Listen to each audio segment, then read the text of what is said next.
Oke, Assalamualaikum warahmatullahi wabarakatuh.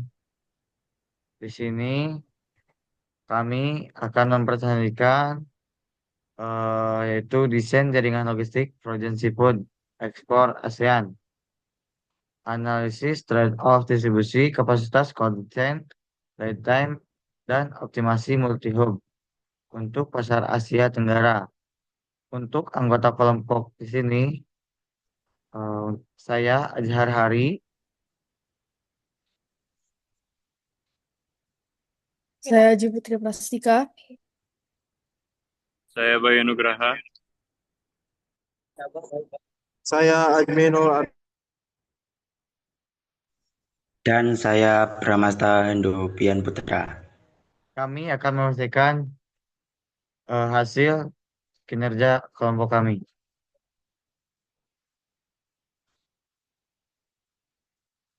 Untuk yang pertama, ada latar belakang dan persyaratan rantai dingin. Yang pertama, suhu stabil subzero.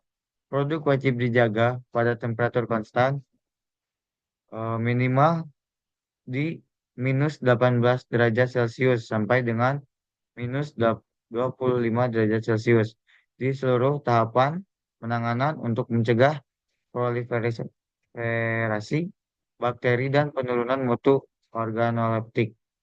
Yang kedua, sensitivitas lead time. Waktu pengiriman domestik dan internasional yang panjang melipat gandakan risiko fluktuasi suhu. Diperlukan rute pengapalan terpendek guna menangkas durasi transit. Yang ketiga, target service level. Mempertahankan tingkat keandalan pelayanan lebih besar 95% kegagalan konsen berakibat langsung pada penolakan kargo rejection rate oleh importir ASEAN. Dan untuk yang kedua akan dijelaskan oleh rekan saya. Dua, profil dan volume permintaan pasar ASEAN. Karakteristik segmen pasar. Pasar logistik ekspor frozen seafood terbagi secara geografis ke dalam kelompok barat yang matur dan kelompok timur yang berkembang. Pasar premium, Singapura dan Kuala Lumpur mencakup sekitar 48% total demand dengan ekspektasi lead time 5 hari dan SLA 96 sampai 98%. Pasar berkembang, kelompok Manila, Bangkok, Ho Chi Minh, dan Brunei memerlukan cost efisiensi tinggi di tengah rute pelayaran regional.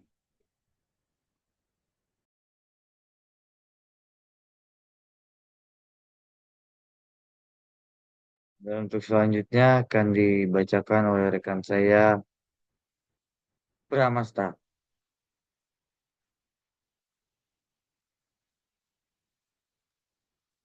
Yang berikutnya ada evaluasi kapasitas dan bottleneck infrastruktur. Yang pertama yaitu 350 ton untuk di Semarang bottleneck yang berkapasitas maksimum DC Semarang hanya 350 ton per bulan. Fasilitas ini tidak mampu memproses total demand pasar sebesar 400 alternatif konsolidasi luar kota. Kemudian yang kedua yaitu ada di wilayah Tanjung Priok Gateway yang sebesar 600 ton. Kapasitas port handling terbesar di Indonesia dengan konektivitas rute global dan frekuensi tinggi. Sangat krusial untuk melayani pasar prioritas utama seperti yang membutuhkan 120 ton dan 15 ton. Kemudian yang ketiga Tanjung Gateway yang konsolidasi logistik strategis untuk Indonesia bagian timur untuk biaya distribusi laut menuju rute utara seperti Manila dan Brunei.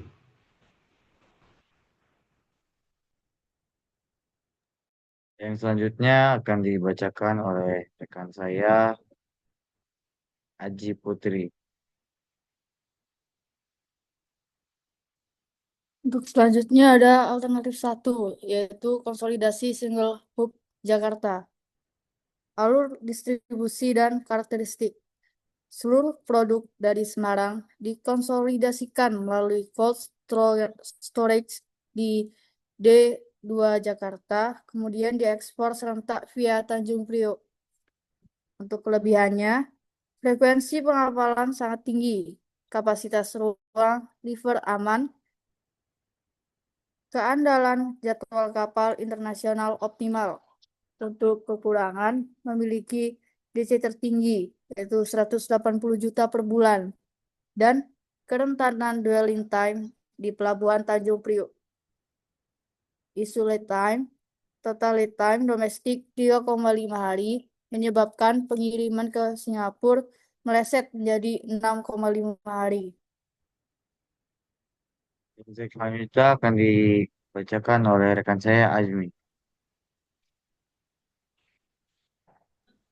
Alternatif 2, Single Hub Surabaya. Pertama, rute gerbang timur. Semua muatan dari Semarang diarahkan menuju D3 Surabaya. Untuk selanjutnya dikirim menggunakan jalur pelayaran via Tanjung Perak. Kelebihannya itu memotong jarak darat Semarang-Surabaya secara signifikan, membuahkan penghematan biaya logistik domestik sekitar 110 juta per bulan dibanding alternatif 1. Kekurangannya, kapasitas hub lebih kecil, yaitu sekitar 450 T. Frekuensi pelayaran internasional tidak sekuat Tanjung Priok, membatasi fleksibilitas pengapaian. Isu lead time, target pemenuhan rute utama Singapura meleset di angka 6,4 hari dan SLA terganggu.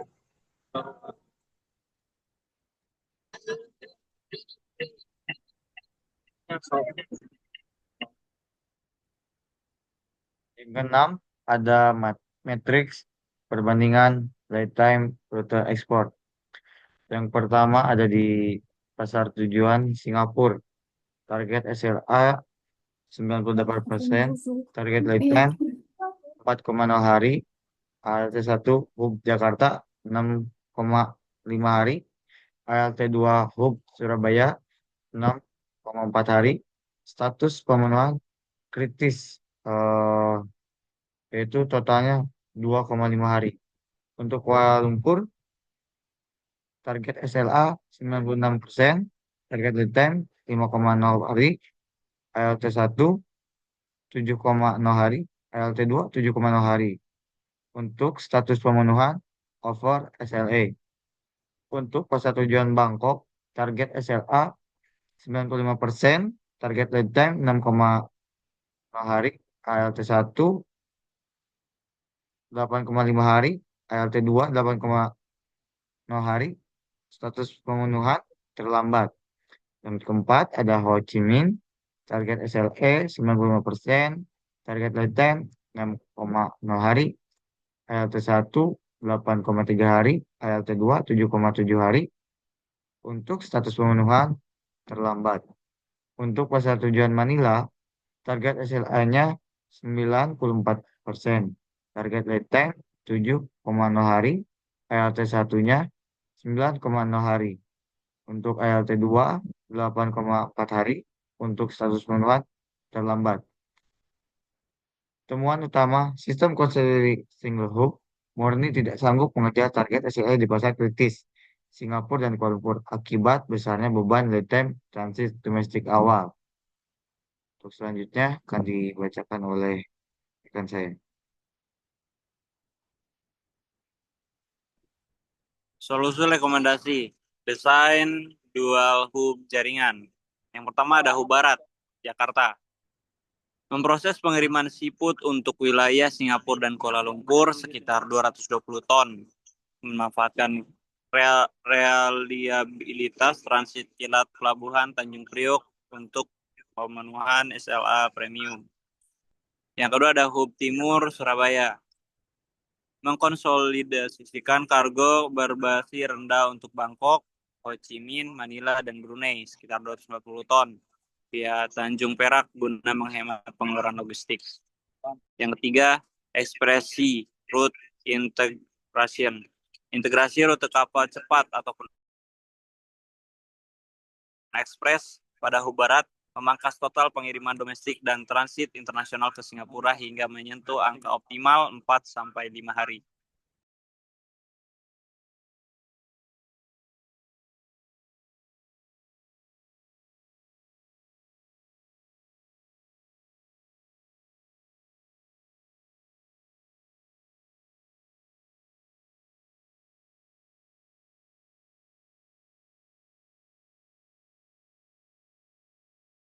Untuk selanjutnya ada visualisasi peta jaringan rekomendasi dual hub untuk pemisahan wilayah pasar strategis. Untuk memastikan pemisahan wilayah pasar strategis untuk memaksimalkan service level sekaligus menekan ongkos secara ideal. Jaringan dibagi menjadi 2 gerbang maritim berbeda. Yang pertama ada gerbang hub barat atau Jakarta jalur biru. Semarang mengalir ke Singapura dan Kuala Lumpur dengan frekuensi pelayaran tinggi. Untuk yang kedua ada gerbang hub timur Surabaya jalur orange. Kargo dialirkan ke Surabaya untuk menghemat rute pelayaran regional langsung ke Bangkok. Sirkuit yang bekerja paralel ini berhasil membagi beban bottleneck logistik.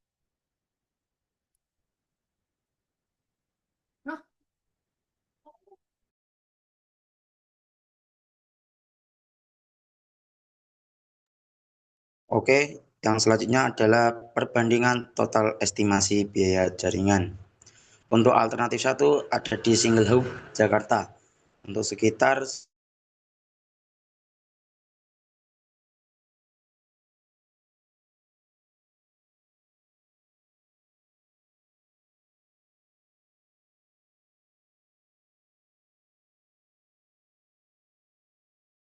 Rp78 miliar.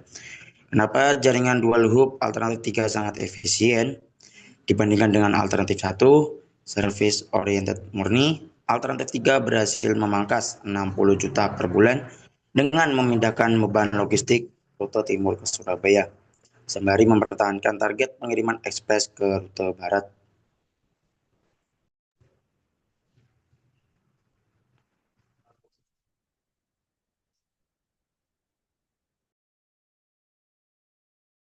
Implementasi operasional dan manajemen rantai dingin. Prosedur kontrol kualitas seafood, kebersihan, pengapalan ikan beku, ekspor bertumpu pada kontrol proses end-to-end yang ketat. Pertama yaitu free cooling container, yaitu suhu unit river harus distabilkan di -18 derajat Celcius. Sebelum stuffing dilakukan di loading dock. 2. Real-time tracking, yaitu pemasangan sensor GPS dan data logger suhu di nirkabel dalam kontainer untuk mendeteksi deviasi secara instan. Yang ketiga yaitu cross-docking efisien. Pengalihan dari angkutan darat river truk ke kontainer laut dilakukan kurang dari 2 jam.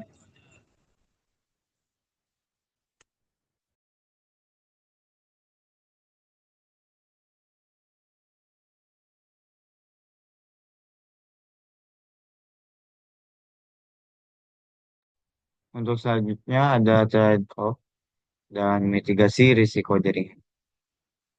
Yang pertama, pencegahan risiko bottleneck dengan membagi muatan menjadi 2 hub utama.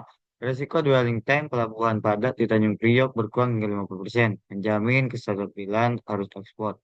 Yang kedua, skalabilitas skema ekspansi. Struktur 2 hub mempermudah penambahan kapasitas ekspor jika permintaan pasar rute baru di masa depan meningkat tanpa perlu mengubah desain fisik distribusi dasar. Keseimbangan biaya dan layanan menghasilkan solusi logistik termurah kedua hanya terpaut 2,8% dari opsi termurah, namun merupakan satu-satunya rute yang sukses memenuhi komitmen SLA rute premium.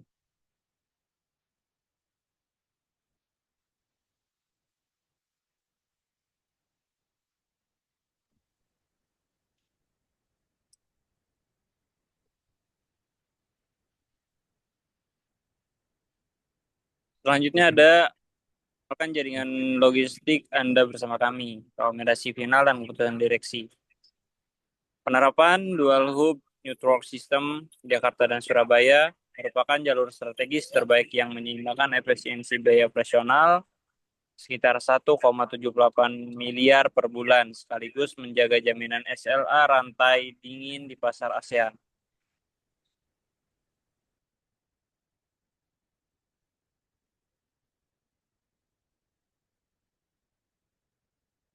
Sekian presentasi dari kelompok kami. Terima kasih atas hadirin yang telah mendengarkan. Mohon maaf bila ada salah kata dan salah ucap. Terima kasih. Selamat malam.